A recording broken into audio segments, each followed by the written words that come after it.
कल हम चर्चा कर रहे थे कि कैसे इस शरीर रूपी वृक्ष पर दो प्रकार के देव, सनत्सुजात जी ने कहा दो देव, और हमने ये देखा कि कठोपनिषद में क्या कहा गया, दो पक्षी। शरीर रूपी इस वृक्ष पर दो देव अथवा दो पक्षी बैठे हैं। एक क्या करता है, एक भांति भांति के कर्मों में अनुरक्त होता है, भांति भांति के फलों को चखता है, उसकी संज्ञा है जीव। और जो दूसरा देव है, दूसरा पक्षी है, वह केवल देखता रहता है, देखता रहता है, देखता रहता है, दृष्टा भाव बनाए रखता है। जो दृष्टा भाव बनाए रखता है उसकी संज्ञा कही गई ईश्वर। वो ईश्वर कभी सोता नहीं, वो ईश्वर अपने दृष्टा भाव से कभी च्युत नहीं होता। और जब जीव रूपी पक्षी, जीव रूपी देव का ध्यान उस ईश्वर की तरफ जाता है तो उसको समझ आ जाता है कि ये जो कुछ भी दिखाई दे रहा है ये सब उसी की महिमा है। जो कुछ भी दिखाई दे रहा है सब उसकी महिमा है। समझ कब आता है? तब तक समझ नहीं आता जब तक अपनी इंद्रियों से प्रेरित होकर अपने मन के पीछे लगकर जीव भांति भांति के विषयों का आस्वादन करता रहता है, तब तक ये बात पल्ले नहीं पड़ सकती। बात ये पल्ले कब पड़ती है? जब मन स्थिर होता है, मन की स्थिरता के साथ साथ सब प्रकार के विषयों से विरक्ति होगी तो जीव रूपी देव अंतर्मुखी होकर अपने अंतर में बैठे हुए, अपने हृदय आकाश में बैठे हुए उस परमात्मा, उस ईश्वर रूपी देव का जब दर्शन करता है तो उसके साथ उसका तादात्म्य हो जाता है। इसके लिए एक और श्रुति वाक्य है जो मैं आपके सामने रखना चाहूंगा। शुक्ल यजुर्वेद के 32वें अध्याय का 12वां मंत्र है ये। शुक्ल यजुर्वेद के 32वें अध्याय का 12वां मंत्र। परिद्यावा पृथ्वी सद्य इत्वा परिलोकान परिदिशः परिस्वः ऋतस्य तंतुम विततम विच्युत्य तद अपश्यत् तद अभवत् तदासीत्। इसका जो अंतिम भाग है इस मंत्र का, ये काफी प्रचलित है।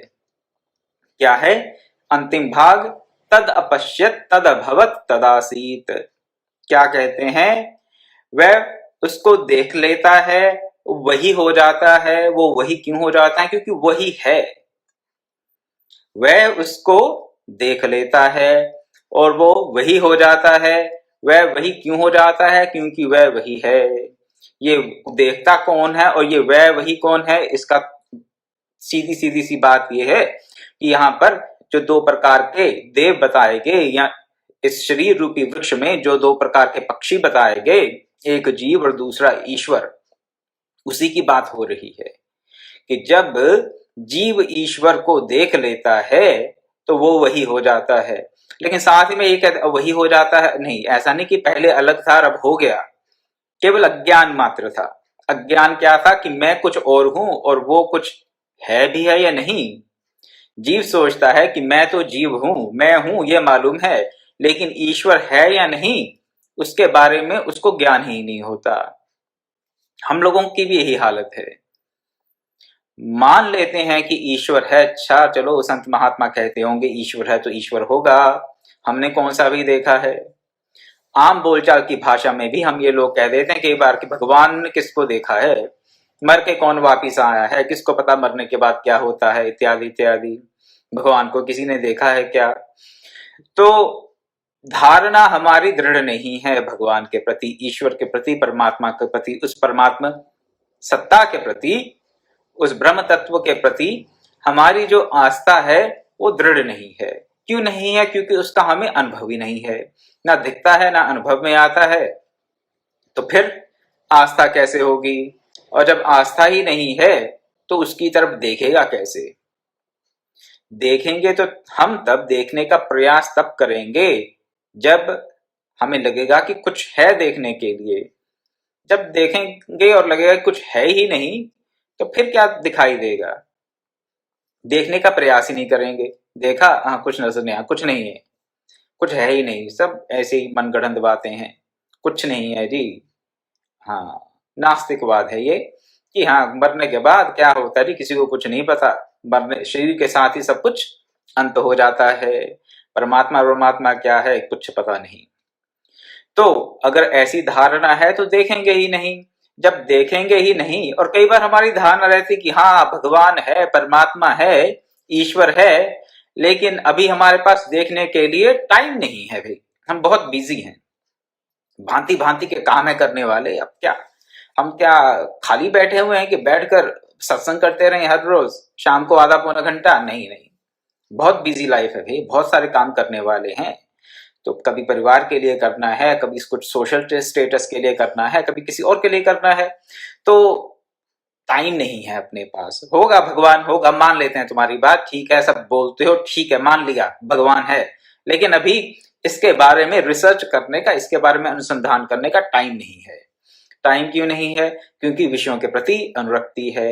लेकिन कई बार क्या लगता है, नहीं नहीं, हम तो विषयों के प्रति अनुरक्ति नहीं है हमारी, हम तो लोक कल्याण के लिए काम कर रहे हैं, हम तो जन कल्याण के लिए काम कर रहे हैं, हम तो परिवार के पालन पोषण के लिए लगे हुए हैं, अपने लिए कुछ नहीं चाहिए।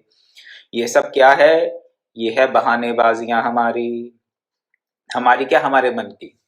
मन लाखों प्रकार के आपको देगा, रीजंस, दलीलें देगा कि आत्म तत्व का अनुसंधान अभी क्यों नहीं करना चाहिए। और अगर उन दलीलों को हम सुनते रहेंगे तो सारा जीवन ऐसे ही निकल जाएगा, वो समय कभी नहीं आएगा। जब आप सोचें कि आप फ्री होकर करेंगे, आप वो फ्री कभी नहीं होंगे, कभी नहीं होंगे। क्यों? क्योंकि मन की वासनाएं कभी शांत नहीं होती, नहीं होती। यह चर्चा हम कुछ दिन पहले कर चुके हैं, इसी संसुजात पर्व में यह चर्चा हम कर चुके हैं कि मन की वासनाएं कभी शांत नहीं होती। अगर ये सोचें कि ये सब कर लें, उसके बाद प्रभु की भक्ति करेंगे, आत्म तत्व का अनुसंधान करेंगे, सत्संग करेंगे, तो उसके बाद वाला टाइम नहीं आता। आपको 99 के फेर की कथा भी सुनाई थी, तो उसी 99 के फेर में कि ये सब होने के बाद जब सो हो जाएंगे तो उसके बाद फिर आराम से बैठ के भजन करेंगे, वो समय नहीं आता। इसलिए अपने मन की वासनाओं को शांत करने के लिए निरंतर सत्संग प्राप्त होता रहे, जिससे कि हमारा मन स्थिर हो, बुद्धि शुद्ध हो, तो फिर हमें उस आत्म तत्व का दर्शन हो सकता है। तो तदपश्यत तदभवत तदासीत, उसने देखा, वो हो गया, क्योंकि वो वही था। वो हो गया कहने के साथ ही कह दिया वो वही था। होता तो तब अगर कुछ उससे अलग होता, नहीं। जीव और ईश्वर में जो भेद है वो तो अज्ञान का है, लेकिन हम तो अंश तो उसी के हैं ना। ईश्वर अंश जीव अविनाशी, तुलसीदास जी ने भी कहा। तो जीव जो है वो तो ईश्वर का अंश है, लेकिन हम जानते नहीं हैं, मान लेते हैं कि हाँ ठीक है, सब कह रहे हैं तो ठीक है, लेकिन जानते नहीं हैं। और जब तक जानेंगे नहीं तब तक कल्याण नहीं होगा।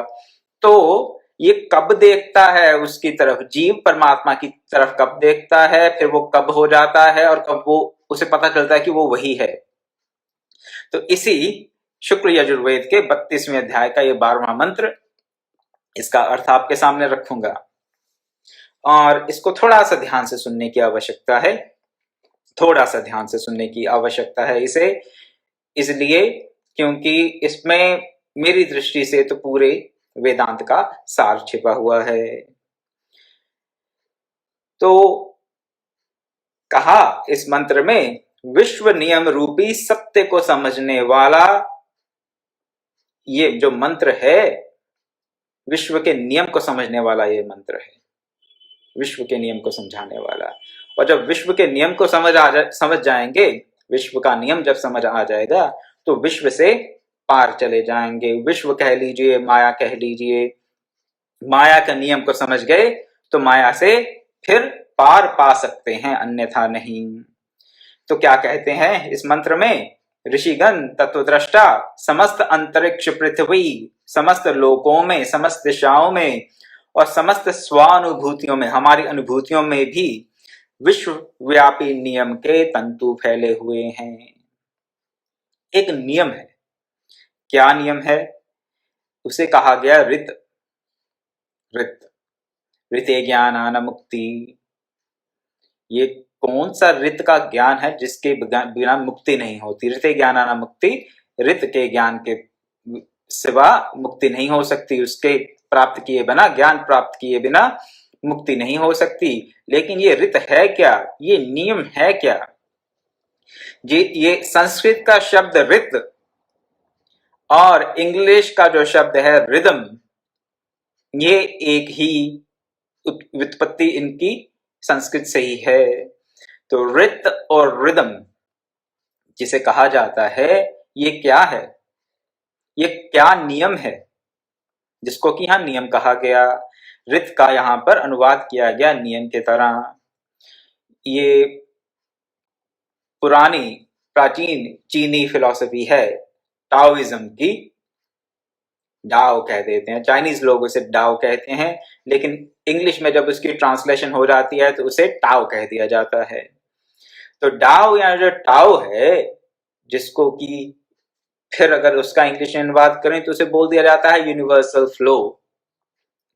ये ऋत वही है, ये नियम वही है, ये रिदम वही है, ये डाओ यूनिवर्सल फ्लो वही नियम है, वही तत्व है।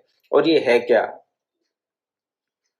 इस पे थोड़ा विचार करने की आवश्यकता है।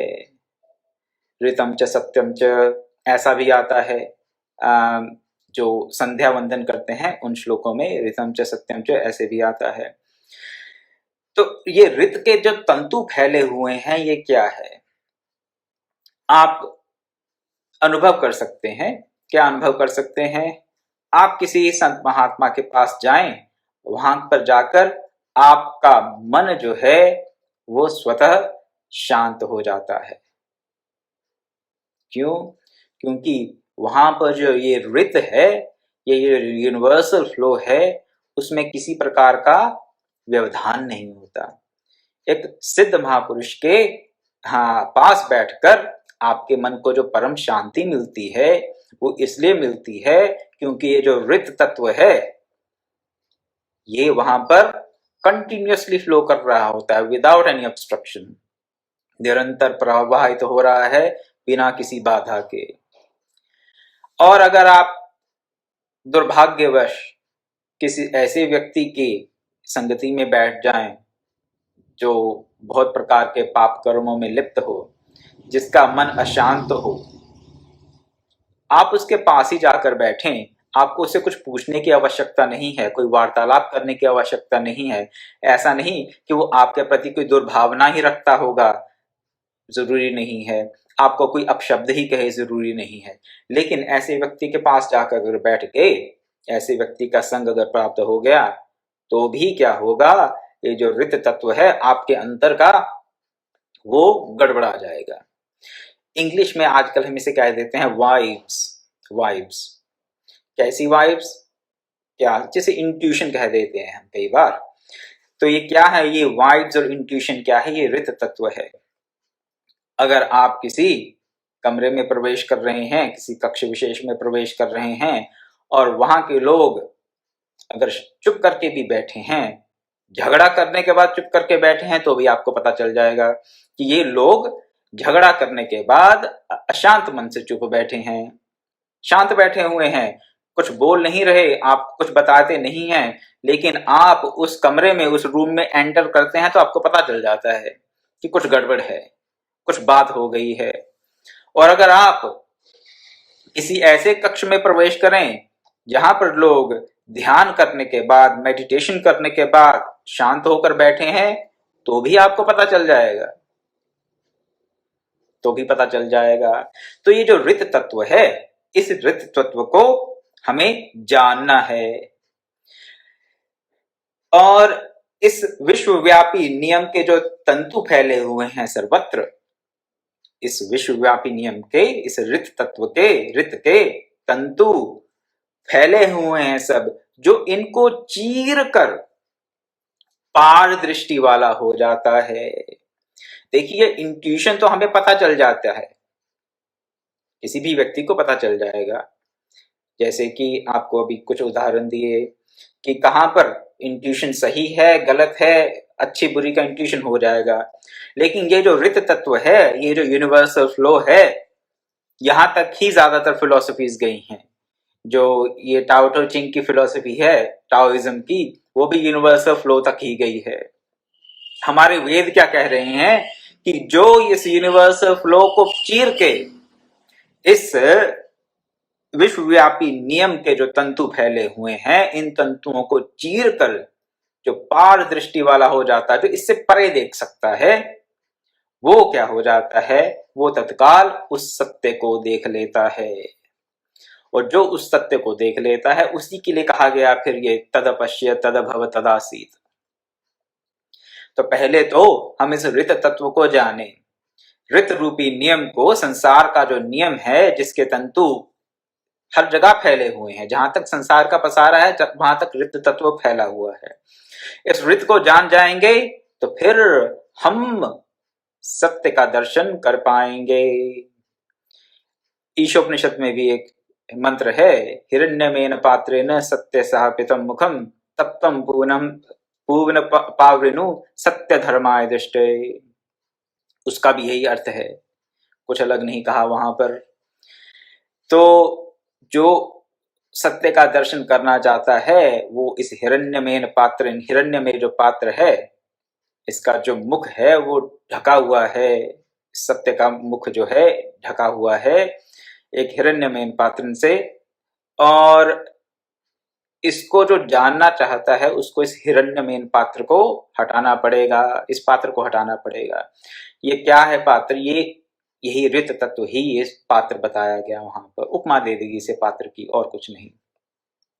तो हिरण्यमेन पात्र कह लीजिए, ऋत कह लीजिए, डाव कह लीजिए, विश्व का नियम कह लीजिए, कुछ भी कह लीजिए, लेकिन इसको समझकर इसके बाद जिसकी दृष्टि जाती है वही उस सत्य को देख लेता है।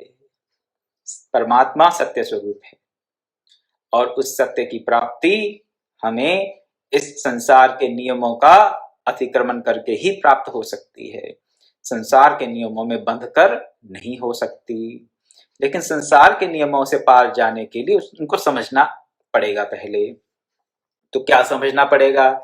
उसके लिए मैं आपको सीधी सीधी सी बात बता देता हूं कि अगर हम उस सत्य को जानना चाहते हैं, अगर उस धर्म को जानना चाहते हैं, सत्य ही धर्म है, धर्म ही सत्य है, वही परम तत्व है, वही परमात्मा है, वही परम प्रकाशक है, अगर हम उसको जानना चाहते हैं तो दो बातों का त्याग करना पड़ेगा। दो बातें क्या हैं? भय और प्रलोभन। भय और प्रलोभन। जब तक भय और प्रलोभन से हम अभिभूत रहेंगे तब तक उस ऋत तत्व को नहीं जान पाएंगे। और जब तक ऋत तत्व को नहीं जानेंगे, उसका अतिक्रमण नहीं करेंगे, उसके पार नहीं देख लेंगे, तब तक उस सत्य की प्राप्ति नहीं होगी हमें।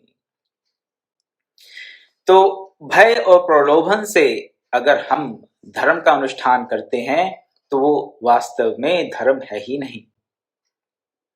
देखने में धर्म जैसा लग सकता होगा लेकिन वो धर्म का अनुष्ठान नहीं है, वो धर्म नहीं है। कुछ उदाहरण देता हूं। अगर आप गाय को रोटी इसलिए देते हैं, किसी बुजुर्ग से मेरे कानों में वाणी पड़ गई कि हाँ, हम गाय को रोटी इसलिए देते हैं क्योंकि अगर अब गाय को रोटी देंगे, जीते जी 90 वर्ष के करीब के एक वृद्ध जन थे, तो आगे जाकर अगर अब रोटी देंगे तो आगे जाकर ही तभी हमें रोटी मिलेगी, यानी कि मरने के बाद हमको अन्न प्राप्त हो, इसलिए अभी हम गाय को रोटी दे रहे हैं। गाय को रोटी देंगे तो मरने के बाद हमें प्राप्त होगी। अब आप सोच, बहुत लोगों की दृष्टि में ये तो धर्म कार्य हो गया गाय को रोटी देना, लेकिन अगर प्रलोभन से अगर किसी ऐसे कार्य में प्रवृत्त हो रहे हैं तो वो धर्म नहीं है। और इसी प्रकार से किसी प्रकार अगर भय से बचने के लिए, भय से अपने आप को बचाने के लिए, भय के निवारण के लिए किसी प्रकार के तथा कथित धर्मानुष्ठान में अगर प्रवृत्त होते हैं तो वो भी धर्म नहीं है। सत्य को अगर जानना चाहते हैं, इस यूनिवर्सल फ्लो को अगर जानना चाहते हैं, तो भय से और प्रलोभन से निवृत्त होकर ही जान पाएंगे। तो इस बात का ध्यान रखें, और फिर ही वो बात सत्य होगी, ऋत ज्ञान न मुक्ति। तो ऋत के ज्ञान के बिना मुक्ति नहीं है, ऋत का ज्ञान भय और प्रलोभन को छोड़कर ही होगा। तो चाहे हम एकादशी का व्रत कर लें, अगर वो भी किसी भय या प्रलोभन से कर रहे हैं, तो वो हमारे, हाँ, हमें पुण्य की प्राप्ति तो हो जाएगी, और हो सकता है पुण्य लोगों की भी प्राप्ति हो जाए मरने के बाद, लेकिन उससे हम उस सत्य का दर्शन कर लेंगे, उस सत्य रूप परमात्मा में प्रतिष्ठित हो जाएंगे? नहीं नहीं, ये संभव नहीं है। देखिए, वेदों की बहुत चर्चा की अभी तक हमने कि वेदों में ऐसा बताया गया है, वेद सकाम धर्म का प्रतिपादन करने वाले हैं, और जो केवल सकाम कर्मों का प्रतिपादन समझता है, वो क्या है, वो वेदों का तात्पर्य नहीं समझता। ये कंक्लूजन हमने पहले ही निकाल लिया सनुसुजात की व्याख्या से, जो भी उन्होंने कहा उनके वचनों से। तो अगर अब हम एकादशी का व्रत करते हैं, किसी प्रकार का दान देते हैं, ऐसी बातें बताई जाती हैं, और सही है, आप पुत्र कामेष्टि यज्ञ करें, पुत्र प्राप्ति कर लें, इत्यादि इत्यादि, वो सब पहले विद्याएं थी, अब तो खैर नहीं है, अब तो उन सबका लोप हो गया। लेकिन अगर अब भी सकाम कर्म करते हैं, तो सकाम कर्मों से पुण्य की प्राप्ति हो सकती है, इसमें कोई संदेह नहीं है। लेकिन उसको धर्म कहना मेरी दृष्टि से ठीक नहीं है, क्योंकि धर्म तो सत्य है, और सकाम कर्म भय से या प्रलोभन से किए गए कर्म धर्म नहीं हो सकते, क्योंकि वो सत्य की तरफ हमें नहीं लेके जाते। वो किसकी तरफ लेके जाते हैं? ये जो, हाँ, क्षीण होने वाले जो पदार्थ हैं, जो भोग हैं, उनकी तरफ लेके जाते हैं। और जो कर्म, जिस तथाकथित धर्म जो क्षीण होने वाले भोग पदार्थों की तरफ लेके जाते हैं, चाहे इस जन्म में और चाहे मरने के बाद, जैसे भी आपकी धारणा हो, क्षीण होने वाले भोग पदार्थों की तरफ जो आपको लेके जाते हैं, वो धर्म नहीं हो सकता, क्योंकि वो आपको उस अविचल सत्य में प्रतिष्ठित करने में सक्षम नहीं है। तो एकादशी का भी अगर व्रत करते हैं, ऐसा कहीं कहीं सुनने में आ जाता है कि हाँ, एकादशी के दिन अगर आप इतना अन्न दान करेंगे, तो वैकुंठ जाने के लिए मरने के बाद आपके सामने रथ आएगा, आप रथ में जाएंगे वैकुंठ। तो ये सब बातें, चलिए, पाप कर्मों से निवृत्ति के लिए तो ठीक है, हम पाप आत्मा ना बने उनके लिए तो ठीक है, हम पुण्यात्मा बन जाएं उसके लिए भी ठीक है, लेकिन ये हमें सत्य के दर्शन नहीं करा सकते इस प्रकार के कर्म। तो कुछ भी करें, किसी प्रकार का जप करें, व्रत करें, तप करें, निष्काम भाव से करेंगे, तो निष्काम भाव से करने के बाद मन स्थिर होगा, आत्मशुद्धि होगी, बुद्धि शुद्ध होगी, और शुद्ध बुद्धि से, निश्चयात्मिका बुद्धि से, फिर हम उस परम तत्व को प्राप्त करने के अधिकारी बन सकते हैं, ईश्वर कृपा से, भगवत कृपा से, गुरु कृपा से। लेकिन जब तक भय और प्रलोभन में घूमते रहेंगे, तब तक ये संभव नहीं है। तो ये बात याद रखें कि पापात्मा होने से तो बेहतर ही है कि पुण्यात्मा हो जाएं भय या प्रलोभन से। पुण्यात्मा, देखिए, पापात्मा क्या, जीवात्मा तो सबसे पहले कामात्मा रहता है, कामनाओं से अभिभूत होकर कर्म करता है, कामनाओं से अभिभूत होकर कई बार पापात्मा भी बन जाता है, ज्यादातर तो पापात्मा ही बन जाता है। जब कामनाओं को थोड़ा बहुत कंट्रोल कर लेता है, तो फिर प्रलोभन से पुण्यात्मा बन जाता है। वेद जैसा बताते हैं, या अन्य धर्म ग्रंथ, हमारे आजकल के पुराण जैसा बताते हैं, ऐसा ऐसा करने से श्रावण में अगर आप शिव की आराधना करते हैं तो इस फल की प्राप्ति होगी, इत्यादि इत्यादि। तो किस महीने में कौन से दिन, कौन से एकादशी को, कौन से अमावस्या को, कौन सी पूर्णिमा को क्या करें तो क्या प्राप्त होता है, इस प्रकार के जितने भी विधि विधान है, ये सकाम कर्म है सब। इससे व्यक्ति पुण्यात्मा बन जाता है। लेकिन पुण्यात्मा बनकर अगर वहीं रुक गए तो फिर मुश्किल है, उससे आगे बढ़ना पड़ेगा। पुण्यात्मा होने का तो केवल इतना ही तात्पर्य है कि हम पापात्मा ना हो, अधोगति ना हो हमारी। पुण्यात्मा होने के बाद क्या बनना पड़ेगा हमें? हमें बनना पड़ेगा धर्मात्मा। पुण्य के बाद धर्म, धर्म पे चलेंगे। धर्म पे चलेंगे तो फिर उस महान आत्मा, उस परमात्मा से हमारा संबंध स्थापित हो जाएगा। तो फिर धर्मात्मा से बन जाएंगे महात्मा। महात्मा क्या? जिसका जिसका उस महान आत्मा, उस परमात्मा के साथ जिसका संबंध स्थापित हो गया है, वो धर्मात्मा है। और अगर धर्मात्मा बने रहे, उस अवस्था से च्युत ना हुए और आत्मा अनुसंधान करते रहे, तो फिर धर्मात्मा से क्या बन जाएंगे? विश्वात्मा। कामात्मा, जीवात्मा क्या हो सकता है? कामात्मा तो है ही। कामात्मा होने के नाते पापात्मा होने का बहुत चांसेस रहते हैं कि पापात्मा हो जाएगा। हाँ, किसी प्रकार के प्रलोभन से, किसी प्रकार के सकाम अनुष्ठान से वो पुण्यात्मा हो सकता है। पुण्यात्मा से वो धर्म को अगर जान जाएगा, धर्म में उसकी प्रवृत्ति होगी, तो फिर धर्मात्मा हो जाएगा। धर्म में प्रवृत्ति होने के साथ साथ अगर वो परमात्मा से अपना संबंध स्थापित कर लेता है, तो फिर महात्मा हो जाएगा। और अगर फिर महात्मा होकर वो उस परम तत्व में अपने आप को प्रतिष्ठित कर लेता है या कर लेती है वह आत्मा, तो वो फिर विश्वात्मा हो जाएगी। और यही इस मानव जीवन का लक्ष्य है। तो रित को जाने, रित को जानकर रित के परे देखें, तो सत्य के दर्शन होंगे। उस हिरण्यमय पात्र को हटाने में हम सक्षम हो सकते हैं, अवश्य हो सकते हैं। लेकिन सबसे पहला स्टेप क्या है? भय से या प्रलोभन से प्रेरित होकर किसी भी प्रकार के कार्य में प्रवृत्त न हो। भय को भी छोड़ दें, प्रलोभन को भी छोड़ दें। ये काम सबसे पहले करें। आगे फिर बताते हैं सनसुजात जी कि सब कुछ जो है ये उसी ब्रह्म तत्व से, बहुत से एग्जाम्पल दे रहे हैं आगे कि देवता हैं, पृथ्वी है, आकाश है, दिशाएं हैं, लोक समुदाय हैं, सब शुद्ध ब्रह्म से आ रहे हैं। शुद्ध ब्रह्म ही सब इनको धारण किए हुए है, धारण किए। उसका इन सब का आधार शुद्ध ब्रह्म ही है और कुछ नहीं है। और उसी से फिर सरिताएं प्रवाहित होती हैं, बड़े बड़े समुद्र प्रकट होते। बहुत से एग्जाम्पल दिए यहाँ पे, बहुत से उदाहरण दे रहे हैं।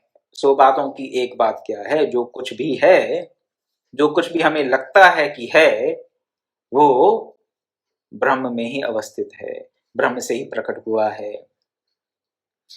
ये बड़ी विडंबना की बात है कि जिसको हम अनिर्वचनीय कहते हैं, सिद्धांतिक रूप से जो अनिर्वचनीय है उसी का ही हम विवेचन कर रहे हैं।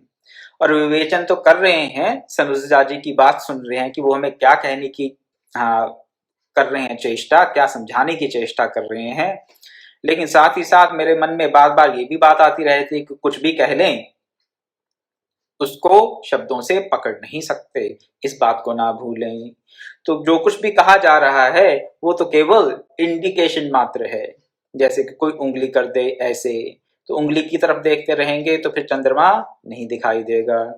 तो इस बात को ध्यान रखें कि जो कुछ भी कह रहे हैं यहाँ पे वो टेक्निकली करेक्ट नहीं है, 100% करेक्ट नहीं है, लेकिन फिर भी उस ब्रह्म तत्व की तरफ इशारा करता है, इंगित कर रहा है इसको। इस इशारे को समझने का प्रयास करें, इसको लिटरली ना रहें। दूसरे शब्दों में जिसे हम कह देते हैं, please don't take it literally. उससे सब उद्गम होता है, उसमें सब अवस्थित है, सत्य है, लेकिन फिर भी ये ब्रह्म अनिर्वचनीय है। ब्रह्म भी अनिर्वचनीय है, माया तो है ही।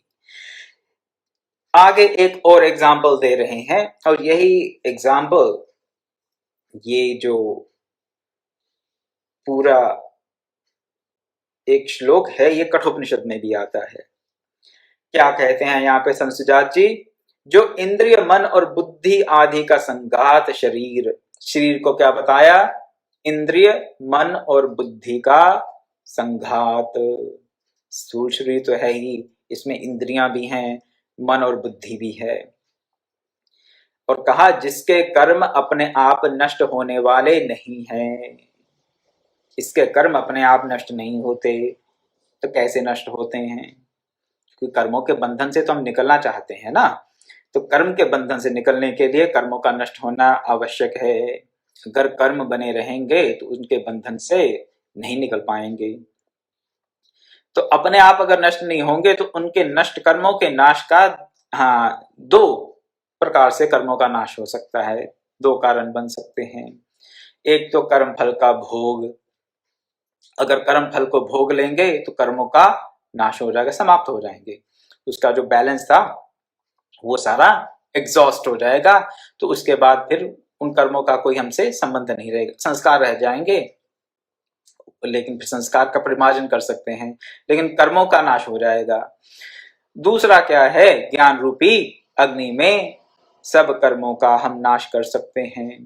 तो कर्म भोग की अपेक्षा कर्मों का ज्ञान अग्नि में जो नाश है वो श्रेयस्कर है। श्रेयस्कर क्यों है? क्योंकि कर्म भोग के दौरान भी, कर्म भोग करते हुए भी हम और नए कर्मों को अर्जित कर ही लेंगे। अगर कर्ता बना रहा तो नए कर्मों को अर्जित कर लेंगे कर्म भोग के करते करते, और फिर उन कर्मों का फिर क्या होगा, फिर फल होगा। तो ये कर्म भोग का ये जो चक्र है, ये तो फिर इसका कहीं अंत दिखाई देता नहीं। तो इसलिए ज्ञान रूपी अग्नि में अपने सब कर्मों को दग्ध कर देना, ये सर्वोत्तम साधन बताया गया। तो ऐसा ये जो शरीर रूपी रथ है, इंद्रियां, मन और बुद्धि आदि के संघात से बना हुआ, जिसके कर्म अपने आप नष्ट होने वाले नहीं हैं, और इसके जो चक्र हैं, रथ के जो पहिए हैं वो क्या है, मन है। मन को रथ का पहिया बताया, लेकिन रथ के पहिए घूमते हैं किससे, कैसे घूमते हैं? कहते हैं कर्म संस्कार से युक्त।